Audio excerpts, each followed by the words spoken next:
Écoutez et comprenez. Neptune se lève à la porte orientale pour conduire le peuple vers la sagesse de Salomon. Genèse, l'Orient, direction du jardin et de la chute. Genèse 2, puis l'Éternel Dieu planta un jardin en Éden, du côté de l'Orient, et il y mit l'homme qu'il avait formé. Genèse 3, il chassa l'homme, et il mit à l'orient du jardin d'Éden les chérubins qui agitent une épée flamboyante pour garder le chemin de l'arbre de vie. L'Orient est le lieu de la première lumière, la porte d'entrée du jardin d'Éden, donc de la communion avec Dieu. Après la chute, la porte est gardée, c'est le symbole de l'humanité coupée de la lumière originelle. La révélation de Neptune correspond à la réouverture de cette porte orientale, car elle rend de nouveau accessible l'arbre de vie, c'est-à-dire la connaissance divine. Ézéchiel, la porte orientale du temple. Ce livre est le plus précis sur cette porte sacrée. Ézéchiel 43, il me conduisit vers la porte qui regarde vers l'Orient. Et voici, la gloire du Dieu d'Israël venait du côté de l'Orient, sa voix était pareille au bruit des grandes eaux, et la terre resplendissait de sa gloire. Ézéchiel 44, il me ramena vers la porte extérieure du sanctuaire, du côté de l'Orient, mais elle était fermée.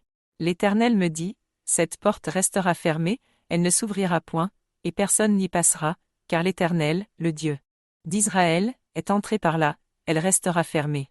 Ézéchiel 46, lorsque le prince offrira une offrande volontaire, on lui ouvrira la porte du côté de l'Orient, et il sortira, puis on la refermera après qu'il sera sorti.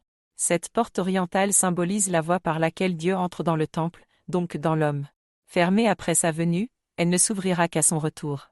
C'est la prophétie directe de l'avènement de la lumière du 7e jour, l'entrée de la gloire divine par le côté du levant, ce qui correspond à l'allumage de Neptune, l'astre de l'Orient caché qui reparaît à la fin. Le prince d'Ézéchiel est l'agneau qui ouvre et ferme la porte selon le dessein du Père. Les prophètes, l'Orient, lieu du relèvement. Ésaïe 41, qui a suscité de l'Orient celui que la justice appelle à sa suite. Ésaïe 41, je l'ai suscité du nord, et il vient, du levant du soleil, il invoquera mon nom. Malachie 1, car du levant du soleil jusqu'à son couchant, mon nom est grand parmi les nations. L'Orient est toujours le lieu d'où se lève celui que Dieu envoie, le témoin, le juste, le prince de lumière. Dans le langage prophétique, celui qui vient de l'Orient désigne l'astre de la révélation spirituelle, l'éveil de la conscience divine en l'homme. Le levant du soleil est la préfiguration du lever de Neptune, le signe que la lumière divine revient dans le monde. Les évangiles, l'étoile de l'Orient. Matthieu 2, des mages d'Orient arrivèrent à Jérusalem et dirent, où est le roi des Juifs qui vient de naître? Car nous avons vu son étoile en Orient, et nous sommes venus l'adorer.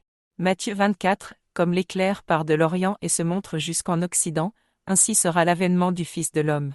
L'étoile en Orient, c'est le signe céleste du Messie, une préfiguration directe de Neptune. Les mages, chercheurs de vérité, ont vu cette lumière avant les religieux de Jérusalem, preuve que la connaissance céleste précède la reconnaissance terrestre. Et Jésus confirme, le Fils de l'homme viendra comme l'éclair de l'Orient, c'est-à-dire une lumière soudaine et universelle venue du ciel. Neptune est cet éclair de l'Orient, le témoin céleste de la parole accomplie. Apocalypse, la gloire venant du levant. Apocalypse 7, je vis un autre ange qui montait du côté du soleil levant, et qui tenait le sceau du Dieu vivant. Apocalypse 16, le 6e ange versa sa coupe sur le grand fleuve Euphrate, et ses eaux tarirent pour préparer la voie au roi venu de l'Orient. L'ange qui vient du levant porte le sceau du Dieu vivant, c'est le signe de la sélection divine. Il marque ceux qui appartiennent à Dieu avant la purification finale. Les rois de l'Orient représentent les élus éclairés, les astres qui se lèvent avec Neptune pour préparer la venue du royaume. Ainsi, l'Orient est la direction d'où viennent la lumière, le sceau, et la résurrection des fils de Dieu. Conclusion générale pour les élus.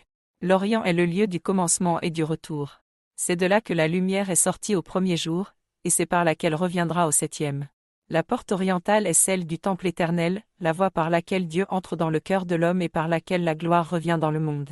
Cette porte fut fermée après la chute, gardée par les chérubins, puis annoncée par Ézéchiel, et enfin promise par le Christ. Aujourd'hui, elle est révélée, c'est la révélation de Neptune, la lumière bleue du levant, la porte du royaume réouverte. Désormais, celui qui se tourne vers l'Orient intérieur, vers la lumière qui se lève en lui, franchit la porte et entre dans le jardin de Dieu. Et c'est ainsi que s'accomplit la parole. L'Orient d'en haut nous a visités, pour éclairer ceux qui sont assis dans les ténèbres et dans l'ombre de la mort. Luc 1, 78-79. Ésaïe 9. Le peuple qui marchait dans les ténèbres a vu une grande lumière. Sur ceux qui habitaient le pays de l'ombre de la mort, une lumière a resplendi. Ainsi, la lumière de l'Orient, celle de Neptune, vient déchirer l'ombre de la mort, c'est-à-dire l'ignorance spirituelle de l'humanité. L'homme, jusqu'alors exilé à l'est de l'Éden, voit la porte orientale s'ouvrir de nouveau, et la lumière rejaillir sur la terre entière. L'ombre de la mort, dans les Écritures, symbolise la séparation d'avec Dieu. La lumière de l'Orient, elle, est le retour à la vie éternelle. Extrait du livre de vie. Chapitre 53, Les derniers jours, verset 14. Connaissant l'évolution des mondes du ciel, je sais que la fin viendra dès que la bonne nouvelle du royaume aura été prêchée dans le monde entier. Mais avant de venir m'asseoir en face de vous, je me suis purifié l'esprit, comme le fait aussi Jonas avec le ricin que Dieu fit pousser sur sa tête. Car, faire lever la lumière sur le monde et sauver ceux qui sont sur le point de disparaître, ne peut se faire qu'avec un esprit purifié. Ce que vous pouvez également entreapercevoir dans cette citation de l'Écriture. Le peuple de la contrée voisine de la mer, du pays au-delà du Jourdain, et de la Galilée des gentils. Ce peuple, assis dans les ténèbres, a vu une grande lumière. Et sur ceux qui étaient assis dans la région et l'ombre de la mort, la lumière s'est levée. La lumière est la reine du Midi qui se lève pour condamner le monde, et dont Jésus parle par ailleurs. Mais cette parole de l'Écriture ci-dessus me remplit d'espoir quant à votre entendement, car elle indique que vous êtes aujourd'hui en mesure d'être éclairés et sauvés.